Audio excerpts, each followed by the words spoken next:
আসসালামু আলাইকুম, সবাই কেমন আছেন? আমি আইয়ুব খান। এই হলো আমার ইন্দোনেশিয়ান স্মার্ট নেপিয়ার চাষ করা বাগানে। তার পাশাপাশি আছে নতুন করে গুয়াতেমালা হাইব্রিড চাষ করছি। দেখেন, খুব ভালো জার্মিনেশন হয়েছে। ঘাসগুলো 1 ফিট 1.5 ফিট উচ্চতা হয়েছে 30 দিনের মাথায়।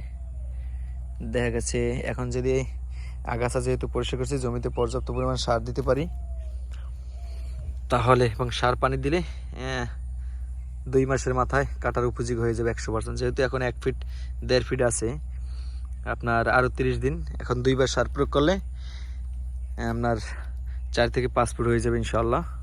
তো আপনারা যারা ঘাস চাষ করেন ইন্দোনেশিয়ান স্মার্ট নেপিয়া বা জারাওয়ান ঘাস, আশা করি ইতিপূর্বে একটা বড় ভিডিও আপলোড দেওয়া আছে, সেটা দেখলে আপনার ঘাস চাষ জানতে পারবেন। গুয়াতেমালা হোক, এভরিথিং, সব ধরনের ঘাসই সেখানে দেওয়া আছে।